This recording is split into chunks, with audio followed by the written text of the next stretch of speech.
prolonged execution of Dennis McGuire. So what are your concerns about that execution, and what are your thoughts about a moratorium?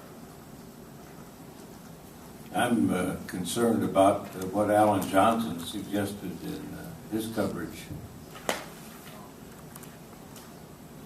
Could you elaborate on that, please? That there was a discussion between attorneys and the decedent over what he ought to do and how he should behave in the context of an execution. I don't think that's legal advice. Do you have any position on a moratorium, Mr. Speaker? Well, I guess I understand that the reason we are where we are is because of some prohibition against the import of certain substances that have been used previously. I think we may want to take a look at that first. Obviously, this issue, I can remember my first race for the House, the four-way primary, and this issue is obviously huge in its impact and import. But I don't know if that has anything to do with what has happened as a result of the withholding of pharmaceutical and chemical substances to the state of Ohio. I believe that there should be a moratorium on it until we can decide as community and as society what our desired outcome is in this, and where our concern does or does not reside in terms of how we're managing the executions. You know, part of the conversation around this was, are we required to give any consideration to how humane or inhumane an execution is, especially when you're balancing that against the crime and how potentially violent that incident may have been for the victim there. Then you also have to balance that with the longevity of these considerations and how that impacts the families over and over again, long term, you know, the cost of this. I think there's a lot to consider, and most importantly, the fact that we have not yet found any evidence to indicate that this is a deterrent. And that's why, the primary reason why I believe we would even consider that. So not achieving that goal, why are we continuing to go down a road that is not providing any other satisfaction for the families, and in fact protracting their engagement with this and delaying their opportunity to heal?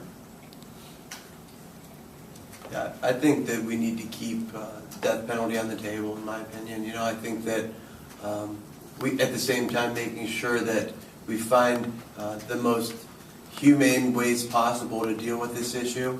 I think that although there may not be evidence to show that there's a deterrent, as Leader Hurd said, I think that this is something that we need to keep in our justice system for the families of the victims. Oftentimes when you're talking to them about justice, because everybody has a different definition of justice.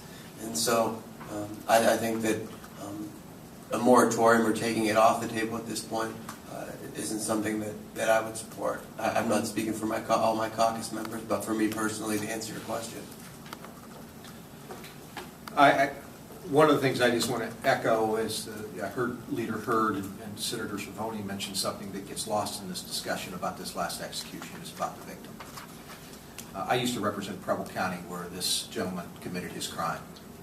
And I can tell you that crime was one that is horrendous. And let's remember the victims when we have this discussion. I don't think that there was any question as to whether he committed the offense and the nature of the offense at the time. And so while we can have a debate about what the ultimate sanction ought to be in our criminal justice system, we can't do that without recollection and remembrance as to what we're talking about from the victims. And certainly we don't want to impose, when we're exercising the ultimate sanction, any unnecessary suffering. And to the extent that happened, I think DRC ought to review their policies and procedures. I'm confident that's occurring.